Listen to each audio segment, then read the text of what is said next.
뜨는 밤 책 읽어주는 남자 리더 준원입니다. 안녕하세요, 리더 준원입니다. 오늘도 계속해서 저번 시간에 이어 노인과 바다 18을 읽어드리도록 하겠습니다. 영상이 마음에 드시면 채널 구독, 좋아요 많이 눌러주세요. 노인과 바다 18. 노인은 뱃머리에 몸을 의지하고 무릎을 꿇었다. 그리고 잠시 동안 줄을 등 뒤로 넘겨 걸쳐 놓았다. 물고기가 원의 먼 쪽을 돌 때는 자신도 좀 쉬고 가까운 쪽을 돌 때는 다시 힘을 내서 싸워보자는 심산이었다. 노인은 뱃머리에 앉아 쉬는 동안 낚싯줄을 당기지 않고 물고기가 저 혼자 한 바퀴 돌도록 내버려 두고 싶은 마음이 간절했다. 하지만 물고기가 회전을 하면서 다가오는 것을 감지하자마자 벌떡 일어섰다. 그러고는 양팔로 번갈아 움직이면서 줄을 잡아당겼다. 마치 배를 짜는 모습과 흡사했다. 전에는 이렇게 지치고 피곤해 본 적이 없었는데 노인은 생각했다. 이제 바람이 부는군. 이 바람은 물고기를 배 쪽으로 끌어들이는데 도움이 될 거야. 다음에 물고기가 회전을 하려고 헤엄치면 그때 쉬어야지. 노인이 말했다. 그래도 기분이 훨씬 좋아졌다. 두세 번만 더 돌고 나면 잡히겠지. 노인의 밀짚 모자는 뒤통수에 걸려 있었다. 노인은 물고기가 바깥으로 방향을 트는 것을 감지하고 갑판에 주저앉았다. 물고기야, 너는 지금 힘차게 움직이고 있구나. 노인은 생각했다. 하지만 돌아오면 내가 너를 잡으마. 파도가 꽤 높이 일었다. 그것은 좋은 날씨를 예고하는 미풍 때문에 일어나는 현상이었다. 무사히 집으로 돌아가려면 이 바람이 꼭 필요했다. 서남쪽으로 저어가기만 하면 돼. 노인이 말했다. 감히 남자가 바다에서 길을 잃으려고. 게다가 육지는 아주 큰 섬이니까. 노인이 문제의 물고기를 처음 본 것은 세 번째 회전할 때였다. 처음에는 배 아래를 한참 동안 지나가는 검은 그림자가 눈에 띄었을 뿐이다. 하지만 노인은 그 어마어마한 크기를 보고도 도저히 믿을 수 없었다. 아니야, 저렇게 클 리가 없어. 노인이 말했다. 물고기는 실제로 그림자만큼이나 컸다. 마침내 물고기는 빙빙 돌기를 멈추고 배에서 겨우 30m 떨어진 물 위로 떠올랐다. 그때 노인은 물 밖으로 나온 물고기의 꼬리를 보았다. 그것은 큰 낫의 날보다도 더 길고 뾰족했다. 검푸른 물속에 비친 물고기의 몸은 연보라색으로 보였다. 꼬리는 뒤로 비스듬히 기울어져 있었다. 물고기가 해면 바로 아래에서 헤엄치기 시작하자 비로소 노인의 눈에 거대한 몸집과 자줏빛 줄무늬가 보였다. 등 지느러미는 누워 있었고 커다란 가슴 지느러미는 펴져 있었다. 그제야 노인은 물고기의 눈을 볼 수 있었다. 그리고 그 물고기의 주위를 헤엄치는 회색 빨판 상어 두 마리도 보았다. 두 마리의 상어는 그 물고기 곁에 다가갔다가 떨어지기를 반복했다. 때로는 큰 물고기의 아래에서 유유히 헤엄을 치기도 했다. 두 마리 모두 몸 길이가 1m 이상 될 것 같았다. 상어들은 빨리 헤엄칠 때 몸 전체를 뱀장어처럼 세차게 움직였다. 노인은 땀을 흘렸다. 그것은 비단 햇볕이 뜨거워서만은 아니었다. 물고기가 조용히 차분하게 돌 때마다 노인은 줄을 잡아당겼다. 물고기는 점점 배 주위로 다가오고 있었다. 노인은 조금 더 가까워지면 작사를 꽂을 수 있으리라고 확신했다. 그러나 아주 바싹 끌어와야 한다. 그리고 작사를 머리에 꽂으려고 해서는 안 된다. 단 한 번에 심장을 찔러야 한다. 침착하게 굴어라. 그리고 더욱 힘을 내라 늙은이. 노인은 말했다. 예상대로 다시 배 주위를 돌 때 물고기는 등을 물 밖으로 내밀었다.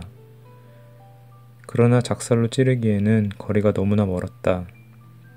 그 다음 회전 때도 역시 좀 멀었다. 그러나 물고기가 물 밖으로 몸을 훨씬 더 많이 드러냈기 때문에 노인은 조금만 더 줄을 끌어당기면 물고기를 배에 나란히 댈 수 있을 것이라는 확신이 생겼다. 노인은 작살을 준비했다.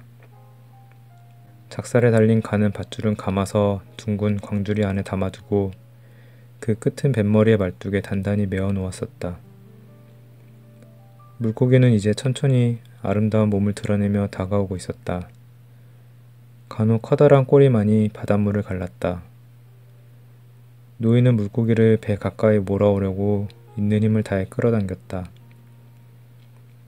물고기는 잠깐 동안 배를 드러내더니 약간 기우뚱거렸다.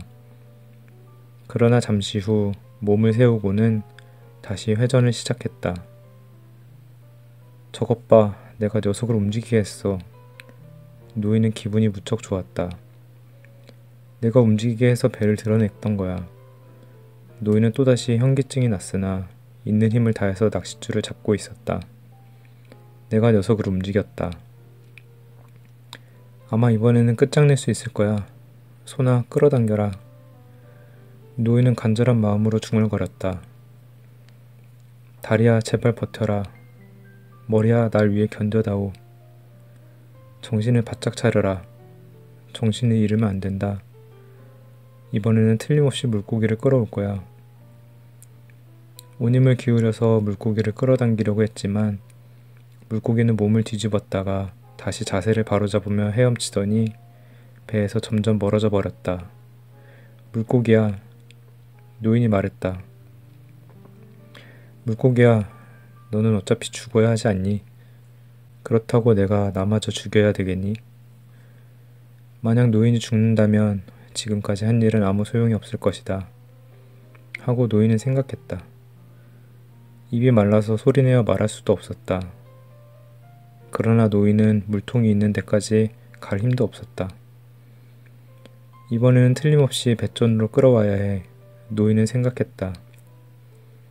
녀석이 계속 돈다면 내 몸이 온전치 못할 거야. 아니, 그래도 괜찮을 거야. 괜찮을 거야. 다시 물고기가 돌기 시작했고 노인은 거의 물고기를 잡을 뻔했다. 그러나 또 물고기는 자세를 바로잡고 유유히 헤엄쳐 나가버렸다. 내가 나를 죽이는구나, 물고기야. 노인은 생각했다. 그러나 너는 충분히 그럴 자격이 있다. 나는 일찍이 너처럼 크고 아름답고 침착하고 위험이 있는 물고기를 본 적이 없어. 그래서 내가 나를 죽인다고 해도 조금도 서운할 것 같지가 않구나. 형제여, 자, 어서 와서 나를 죽여라. 이제 누가 누구를 죽이건 상관없다. 머릿속이 혼미해지고 있구나. 노인은 생각했다. 머리를 좀 식혀야 해.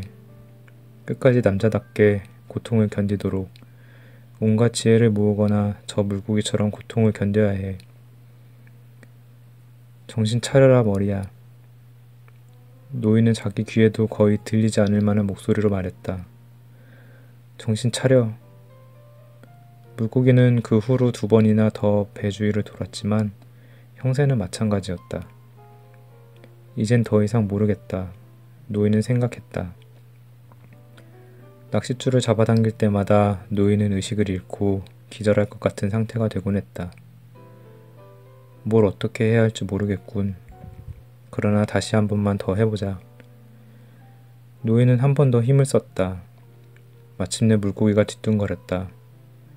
순간 노인도 정신이 아찔해졌다. 그래도 결과는 마찬가지였다.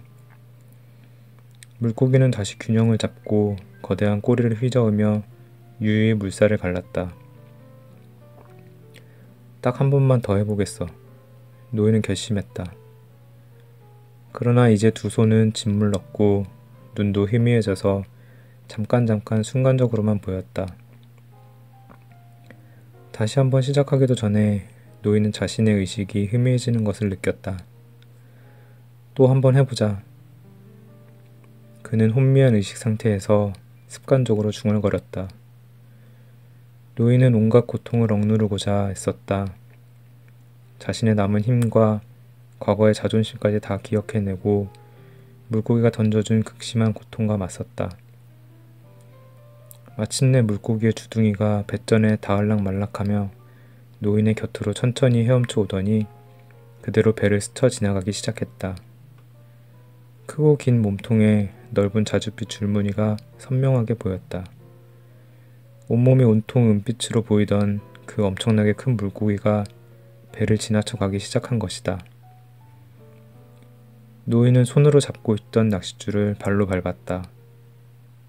그리고 드디어 작사를 높이 쳐들어 있는 힘을 다해서, 아니 지금까지 써왔던 힘과는 비교도 안 되는 그런 힘을 내서 물 위로 드러난 거대한 가슴 지느러미 바로 뒤쪽 옆구리를 내리찔렀다. 노인은 작살이 물고기의 몸에 꽂힌 것을 느끼며 더욱 힘을 실었다. 그는 물고기의 몸속에 더 깊이 작살을 박아 넣었다. 그러자 물고기는 자신이 죽을 것을 느꼈는지 마지막 기운을 짜내 물 위로 높이 솟구쳤다. 그 물고기는 마침내 거대한 몸통과 크기를 드러내 보였다. 또 온갖 힘과 아름다움을 아낌없이 보여주었다. 물고기는 마치 배에 타고 있는 노인의 머리 위 허공에 매달린 것처럼 보이더니 잠시 후 요란한 소리를 내며 물속으로 떨어졌다. 그 바람에 노인의 몸과 배는 흠뻑 젖고 말았다. 노인은 의식이 몽롱해지고 구역질이 났다. 이제는 앞도 잘 볼 수 없었다. 그러나 노인은 쉬지 않고 작살의 줄을 엉키지 않게 끌어당겼다. 그러고는 살갗이 벗겨진 손에 낚싯줄을 쥐고 천천히 풀어놓았다. 보이지 않던 눈이 뜨이기 시작했다. 물고기가 은빛 배를 드러내고 떠있는 것이 보였다. 작살자루가 물고기의 아가미 쪽에 비스듬히 꽂혀 있었다. 물고기의 심장에서 흘러나온 피는 바닷물을 붉게 물들였다. 그 피는 처음에 더 깊은 푸른 물속에 있는 고깃대처럼 시커멓게 보이더니 곧 붉은 노을처럼 퍼져나갔다. 은빛으로 빛나던 물고기의 몸뚱이는 이제 조용히 물결 위에 둥실 떠 있었다. 노인은 희미한 시력을 모아서 그 광경을 바라보았다. 그 다음 작살줄을 말뚝에다 2번 감아놓고 두 손으로 머리를 감싸 쥐었다. 정신을 차려야 한다. 노인은 뱃머리의 널빤지에 기대서 자신을 다그쳤다. 나는 늙은이고 또 너무나 지쳐버렸어. 하지만 방금 내 형제인 이 물고기를 죽였지. 그러니 이제 뒤처리만 남아있어. 물고기를 배와 나란히 묶을 수 있도록 올가미와 밧줄을 준비해야지. 설사 지금 당장 이 배에 다른 사람이 있다고 해도 저 물고기를 배에 싣는 것은 불가능해. 왜냐하면 물고기를 배에 싣게 되면 배에 물이 찰 것이고 아무리 열심히 물을 퍼내도 이 배로는 도저히 감당할 수 없기 때문이야. 물고기를 배 가까이 끌어와서 밧줄로 잘 묶은 다음 돛대를 세우고 돛을 펴서 집으로 가야겠다. 노인은 생각했다. 밧줄은 물고기의 아가미로 넣어서 주둥이로 빼내야겠어. 그리고 대가리를 뱃머리에 꽉 맬 수 있도록 물고기를 끌어와야만 해. 이 물고기를 쓰다듬어 보고 싶다. 노인은 생각했다. 이 물고기는 내 재산이다.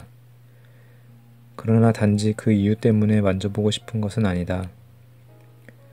물고기의 심장은 작살을 꽂을 때 이미 느꼈다. 2번째 작살자루를 박아 넣을 때 말이다. 자, 이제 끌어들여서 비끄러매자. 저놈을 배에 비끄러맬 수 있도록 꼬리와 허리에 올가미를 하나씩 걸어야 한다. 늙은이 어서 일을 시작하시지. 노인은 이렇게 말한 뒤 물을 조금 마셨다. 싸움이 끝났으니 이젠 뒤치다꺼리만 남았다. 노인은 하늘을 쳐다본 후 다시 물고기를 바라보았다. 해를 찬찬히 살펴보니 오전이 지난 지 얼마 되지 않은 모양이었다. 무역풍이 불고 있었다. 이제 낚싯줄은 아무래도 괜찮다. 노인은 생각했다. 집에 가서 그 아이와 둘이서 새로 이으면 되니까. 이리 오너라 물고기야. 노인이 그렇게 말했지만 물고기는 가까이 오지 않았다. 오기는커녕 이제는 바다를 침대 삼아 파도에 몸을 맡기고 누워 있었다. 노인은 배를 끌어 물고기 쪽으로 다가갔다. 노인은 물고기 옆으로 가서 고기 머리를 뱃머리에 대었다. 그러나 그때까지도 그 크기를 도저히 믿을 수가 없었다. 노인은 물고기에 크게 놀랐지만 자신이 해야 할 일을 차근차근 진행했다.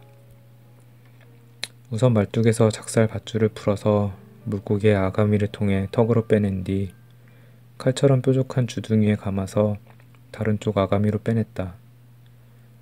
그것을 다시 주둥이에 감고 양 끝을 매듭 지은 뒤 뱃머리에 있는 말뚝에다 단단히 맸다.